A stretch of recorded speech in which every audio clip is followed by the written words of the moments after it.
नमस्कार दोस्तों। पिछले कुछ दिनों में एलटी के एग्ज़ाम हुए, जैसे कि मैथ के और साइंस के और कुछ विषय के हुए हैं, जिसमें से ये मैथ का जो सामान्य अध्ययन जो 30 नंबर का है उसको हम इस सेशन में लेके आए हैं। तो इसका पहला क्वेश्चन है, भारत के सकल घरेलू उत्पाद में वर्तमान वर्षों में सबसे अधिक अंशदान आता है। तो इसमें प्राथमिक, द्वितीयक, तृतीयक 3 क्षेत्र से माना जाता है, लेकिन इसमें सबसे जो तृतीयक जो सेवा क्षेत्र है, इसमें से सबसे ज़्यादा भारत के जीडीपी में इसका योगदान है सेवा क्षेत्र का। दूसरा जो क्वेश्चन है, अल्ट्रासोनिक तरंगों की आवृत्ति होती है, तो ये होती है 20,000 हर्ट्ज से अधिक।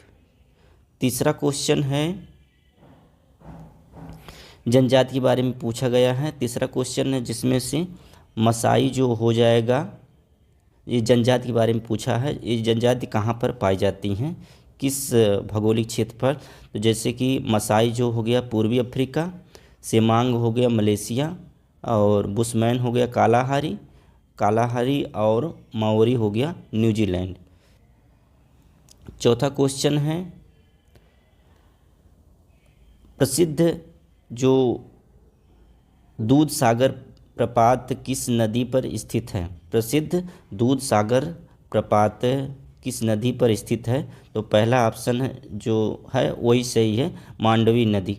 ये दोस्तों जो आयोग द्वारा एलटी कराया गया था परीक्षा, उसका जो आंसर की है 30 नंबर का जो इसमें क्वेश्चन आता है, तो उसी का ये आंसर की का जो आयोग द्वारा जारी किया गया है, ये सही आंसर दिया गया है।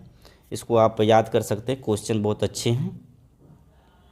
तो पाँचवा क्वेश्चन है, किस फसल को फसलों का ऊँट के नाम से जाना जाता है? तो पहला ऑप्शन है ज्वार। जो फसल है उसको फसलों का ऊँट के नाम से जाना जाता है। छठवां क्वेश्चन है, निम्नलिखित में से किस आधार पर जैविक हॉटस्पॉट परिभाषित किए जाते हैं? इसमें वनस्पति के आधार पर सबसे ज़्यादा जहाँ पर वनस्पति की विविधता हो उसको वहाँ पर हॉटस्पॉट उसको कहा जा सकता है सबसे ज़्यादा। और भारत में देखा जाए तो लगभग 4 हैं, ठीक है, हॉटस्पॉट। और 7वां क्वेश्चन है, इसमें योजना के बारे में पूछा है। 7वां क्वेश्चन जैसे माँ वाला आ जाएगा, माँ स्तनपान को बढ़ावा, जो लक्ष्य हो जाएगा प्रसव कक्ष और प्रसूति ऑपरेशन थिएटर में सुधार, और सुमन हो जाएगा गर्भवती स्त्री एवं नवजात के स्वास्थ्य की निःशुल्क देखरेख, और डी वाला हो जाएगा MCP कार्ड के अंतर्गत PMMVY के अंतर्गत लाभ। ये मुख्य उद्देश्य इसका है। 8वां क्वेश्चन है, भारत में सर्व शिक्षा अभियान को कब प्रारंभ किया गया था? तो ऑप्शन सही वाला जो है 2001 में, सर्व शिक्षा अभियान को 2001 में भारत में किया गया था, ठीक है। और किसी व्यक्ति की स्वतंत्रता को सुरक्षित रखने के लिए उच्च न्यायालय द्वारा निम्नलिखित में से कौन सी रिट जारी की जा सकती है? तो जो आंसर है इसका बंदी प्रत्यक्षीकरण। हम जो आंसर सही है उससे उसी को बता दे रहे हैं, क्योंकि टाइम इसमें ज़्यादा जाएगा। इसमें आंसर टिक भी किए गए हैं इसी की वजह से। और 10वां क्वेश्चन है, नीचे दी गई फसलों में से कौन सी फसल मोटा अनाज नहीं है? तो इसमें मोटा अनाज नहीं है, तो इसमें जो गेहूं है इसमें मोटा अनाज नहीं है। ज्वार, बाजरा और मक्का जो है मोटे अनाज के अंतर्गत आते हैं। जून 2025 में किस देश ने अपने 2 बच्चों की नीति को समाप्त कर दिया है? जो वियतनाम देश है वो अपने देश में 2 बच्चों की नीति को समाप्त कर दिया है। और 12वां क्वेश्चन है, सूची नंबर 1 सूची नंबर 2 में मिलान करना है, 2 में, और अनुच्छेद दिया गया है और विषय दिया गया है। ठीक है, और इसमें आ जाएगा जो ए वाला है मूल कर्तव्य हो जाएगा, 14 जो है विधि की समझ क्षमता हो जाएगा, 17वां जो है अस्पृश्यता हो जाएगा, और जो अंत इसका हो जाएगा 18वां का जो उपाधियों का अंत हो जाएगा। इसमें ए वाला ऑप्शन सही हो जाएगा। ठीक है, और 13वां क्वेश्चन है डूरंड कप किस खेल से संबंधित है? तो फुटबॉल खेल से संबंधित है। और फतेहपुर सीकरी में 14वां क्वेश्चन है, फतेहपुर सीकरी में सम्राट अकबर द्वारा निम्नलिखित में जो है कौन सी इमारत निर्मित की गई? तो पंचमहल जो है फतेहपुर सीकरी में सम्राट अकबर द्वारा निर्मित की गई थी। ठीक है, 15वां क्वेश्चन है ऑनलाइन गेमिंग पर संवर्धन और विनियमन से जुड़े विधेयकों के दौरान सरकार ने खुलासा किया है कि लोग हर साल करीब 20,000 करोड़ रुपए गंवा रहे हैं। लोकसभा में यह बिल 20 अगस्त 2025 को आया था। और 16वां क्वेश्चन है क्रांति और उत्पादन से संबंधित है।